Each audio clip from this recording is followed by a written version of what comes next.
Hello everyone, I'm Eric, the workplace safety guy, and today I want to take you on a journey that for many might seem to be about something as mundane as a pair of shoes. But believe me, it's a journey about safety, about protection, and above all about the health and well-being of millions of workers. Look at these boots here in front of me. To most, they're just work shoes. But for me, and I hope for you after this video, they represent a crucial barrier between a normal day and an accident that could change a life. You know, I've always been fascinated by how things work, especially in the world of safety. And one of the areas that intrigued me the most was foot protection.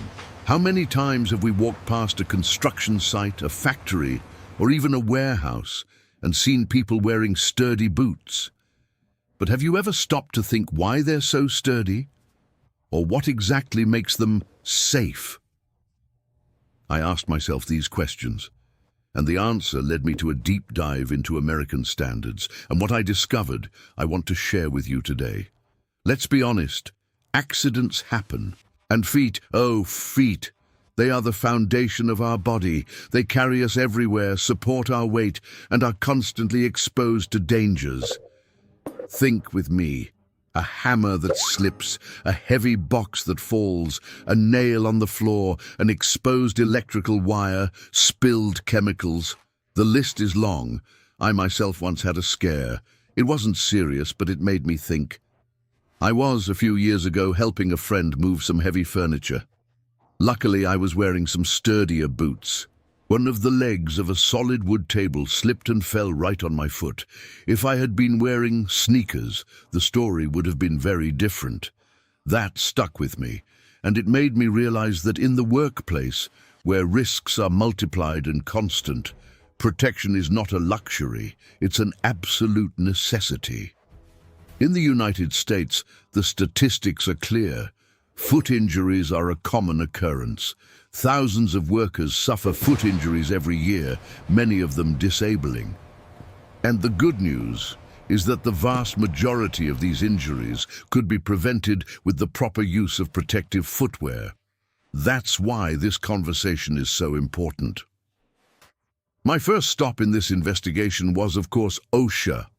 For those unfamiliar, OSHA, the Occupational Safety and Health Administration, is the federal agency in the United States with a clear mission to ensure safe and healthy working conditions for all American workers. Think of it as the great guardian of workplace safety.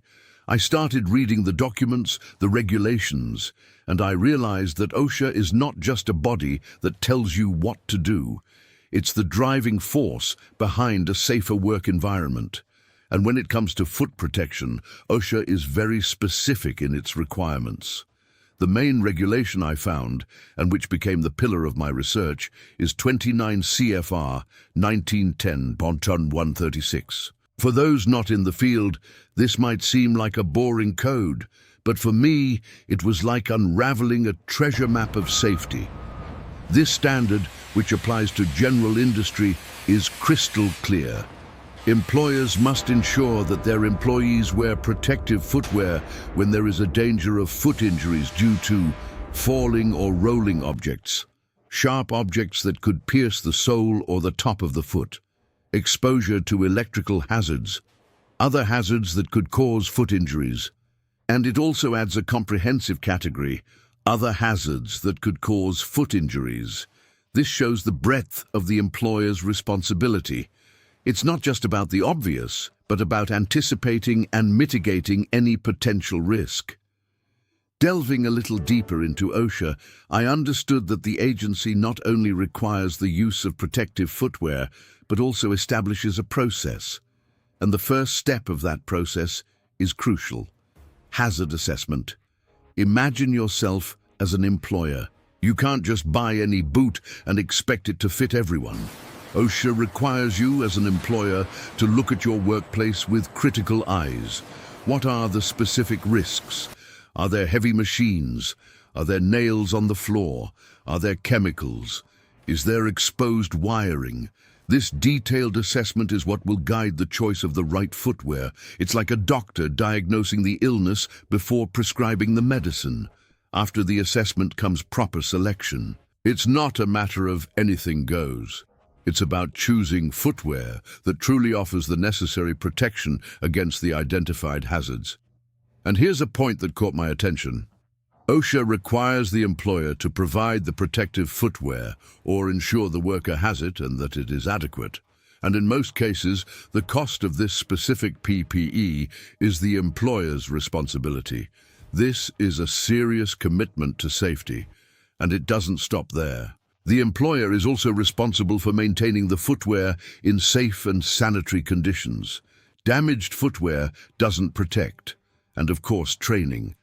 What good is having the best footwear if the worker doesn't know why to wear it, how to wear it correctly, or how to identify when it needs to be replaced? OSHA thinks of all this, and I found that very clever. While OSHA tells us what to do, it doesn't go into the details of how footwear should be constructed to be safe. That's where ASTM International comes in. This was one of my biggest discoveries, and it's where the science and engineering of safety truly shine. ASTM International, formerly known as the American Society for Testing and Materials, is an organization that develops consensus standards. Think of them as the engineers of safety. They create the detailed performance criteria and test methods for a multitude of products, including our protective footwear. OSHA, in its wisdom, refers to these ASTM standards. It says, employers, you need footwear that protects against impact, compression, etc. And this footwear must comply with the ASTM F2413 standard. ASTM F2413 is the gold standard in the US for protective footwear. It replaced an older standard, ANSE Z41, and it's what you should look for when choosing safety footwear. When I started to understand F2413, it was like a new language opened up to me. Every letter, every number has a profound meaning in terms of protection. Now get ready, because we're going to decipher the secret language of safety footwear. When you pick up a boot certified by ASTM F2413, you'll find a label, usually on the tongue or inside. This label isn't just a tag, it's a certificate of protection. Visual. Example of an ASTM F243 label with highlighted markings. The first line usually indicates the standard and the year of the edition, like ASTM F243, 18. This tells me the footwear has been tested and meets the requirements of the 2018 edition of the standard. The second line is where things start to get interesting. You'll see something like MIC 75. The M means the footwear is for male use. If it were F, it would be female. But in practice, many footwear items are unisex in terms of protection. The I is for impact. This means the toe cap of the footwear has been tested to protect against falling objects. And here comes the number, I-75, I-50, or I-30. The 75 is the highest level, indicating that the toe cap can withstand an impact of 75 foot-pounds of energy. Think of something heavy falling from a considerable height. That's robust protection. The C is for compression. This tests the toe cap's ability to resist heavy objects rolling over it or crushing it. Again, we have C75, C50, or C30. The C75 is the highest level, meaning the toe cap can withstand a compression force of 2,500 pounds. That's a lot of pressure. So footwear marked MI75, C75 tells me it offers the highest protection against impact and compression for the toes. This is fundamental in construction sites, factories with heavy machinery, or warehouses where pallets might fall. But protection doesn't stop at the toe cap. ASTM F2413 goes further, with codes for additional protections, which are optional but often essential depending on the work environment. MT, metatarsal protection. This was one of the protections that caught my attention the most. The toe cap protects the toes, but what about the top of the foot? The metatarsal bones are vulnerable. Metatarsal protection, often an internal or external plate, protects this area against impact and compression. I think of jobs involving sheet metal, or where there's a high risk of heavy objects falling onto the instep. It's an extra layer of safety that makes all the difference. EH, electrical hazard protection. This is vital for electricians and anyone working near electrical wiring. EH footwear is made of non-conductive materials like rubber or leather and contains no exposed metal. They are designed to insulate the wearer from open electrical circuits, reducing the risk of electric shock. The standard requires them to withstand 18,000 volts at 60 Hz for 1 minute without current flow. It's impressive protection, but it's important to remember that they are not for use in explosive environments or where there's a risk of static electricity. CD, conductive protection. Now this is where things get interesting and a bit counterintuitive for some. While EH footwear insulates, CD footwear conducts. They are designed to dissipate static electricity from the body to the ground as quickly as possible. Why is this important? Think of explosives industries or environments with flammable gases. A small spark of static electricity can cause a catastrophe. CD footwear ensures that any static charge on the body is quickly discharged, minimizing the risk of ignition. SD, static dissipative protection. These are a middle ground between EH and CD. SD footwear also dissipates static electricity, but in a more controlled way than CD. They have a specific range of electrical resistance. The main goal here is to protect sensitive electronic equipment. In environments like clean rooms, laboratories, or the electronics industry, a static discharge can damage expensive and delicate components. SD footwear prevents excessive static buildup, protecting both the worker and the equipment. PR, puncture-resistant protection. How many times have we heard stories of nails going through the sole of a shoe? PR protection is the answer to that. A puncture-resistant plate, usually made of metal or a composite material, is incorporated into the sole of the footwear. This protects the foot from sharp objects on the ground, such as nails, broken glass, or metal shards. Essential in construction sites, recycling, or any environment where the ground may present puncture hazards. SR, slip resistant. Although ASTM F2413 doesn't have a specific marking for slip resistance like it does for impact or electric shock, it's a crucial safety attribute and many safety shoes are tested for it. OSHA, in its general guidelines, emphasizes the importance of preventing slips, trips, and falls. A good non-slip sole is fundamental in wet, oily, or uneven environments. It's something I always look for, even if it's not on the main ASTM label. 2513. Types of footwear and their applications. Choosing the right tool. My practical view. With all these codes and standards in mind, I started to see protective footwear not just as boots, but as specialized tools, each designed for a specific set of challenges. Safety toe footwear. This is the workhorse of foot protection. Whether made of steel, composite, reinforced plastic, or aluminum alloy, the toe cap is the first line of defense against impact and compression. I see this in almost every sector, from civil construction to manufacturing and warehouses. It's the basic and most common protection. Footwear with metatarsal protection. If the risk of heavy objects falling onto the top of the foot is high, such as in foundries or sheet metal work, then metatarsal protection is indispensable. It's a protection that is often overlooked but can prevent severe fractures. EH footwear for electricians. For those working with electricity, there's no debate. EH footwear is critical PPE. It can be the difference between a scare and a fatality. CD footwear for explosive environments. In environments where the slightest spark can be disastrous, such as in explosives manufacturing or certain industrial painting operations, conductive footwear is the obvious choice. They are designed to keep both the worker and the environment safe. SD footwear for sensitive electronics. In the high-tech industry, where electronic components are extremely sensitive to static discharge, SD footwear is essential. They protect not only the worker, but also expensive products and the integrity of the manufacturing process. PR footwear for hazardous terrain. On construction sites full of debris or in recycling jobs where nails and other sharp objects are a constant threat, puncture resistance is a lifesaver. Chemical-resistant footwear. In laboratories or chemical industries where spills are a possibility, footwear made of specific materials that resist degradation by chemicals is crucial.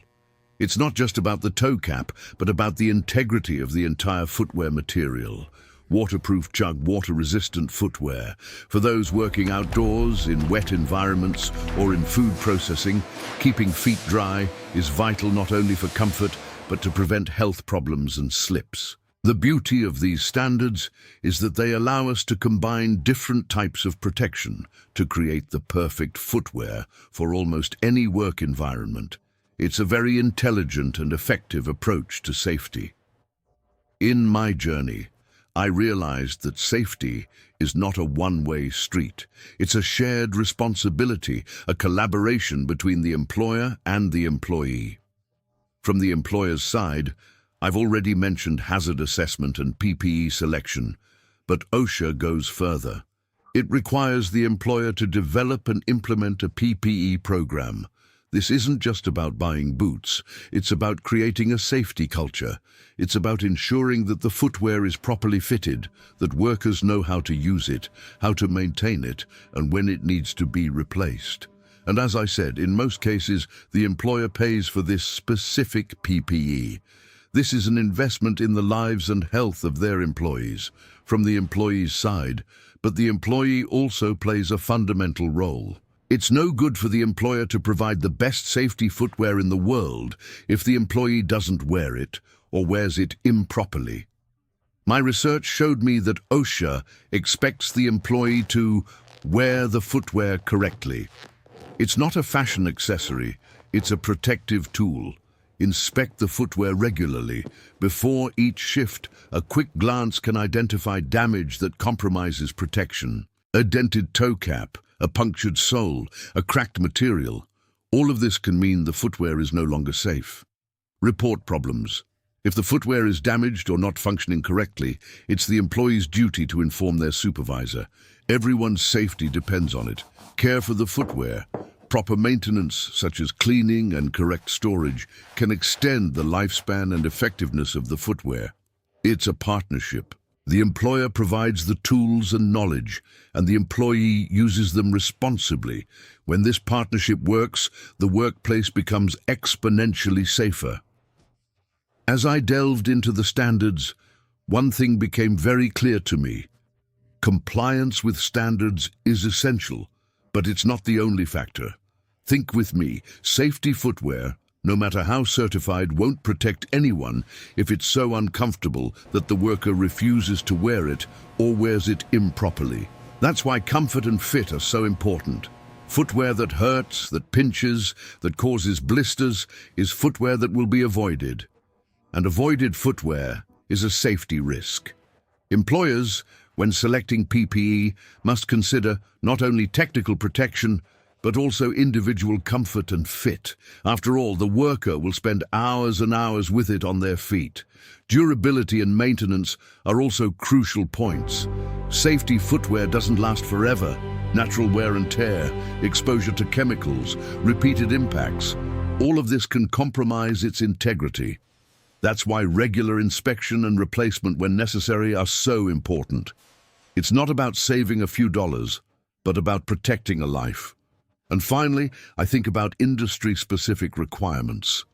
OSHA and ASTM standards are comprehensive, but some industries have even more specific needs. Think of footwear resistant to extreme heat for metalworkers, or footwear for freezing environments. The beauty of the American system is that it allows for this flexibility, encouraging the pursuit of ideal protection for every scenario. We've reached the end of our journey, and I hope that you, like me, have a new appreciation for protective footwear. They are much more than just a pair of shoes. They are the result of years of research, testing and regulations, all with a single purpose: to protect our feet, our foundation, our ability to work and live fully. Foot protection is, in many ways, invisible protection. We don't think about it until something goes wrong, but the knowledge we've gained today gives us the power to see that protection, to understand it, and to demand it. Whether you are a worker, an employer, or just someone curious about safety, I hope this video has shed some light. Check the safety requirements in your own workplaces. Look for the ASTM F2413 markings. Understand what each letter and number means, and above all, prioritize safety. Your feet are valuable tools. Protect them with the right footwear that meets the rigorous standards of OSHA and ASTM. Because in the end, safety is not a cost, it's an investment. An investment in lives, in well-being, and in a safer future for all of us. Thank you so much for joining me on this journey. If you liked the video, please leave a like, share it, and subscribe to the channel for more content on safety and other topics that help us better understand the world around us. See you next time.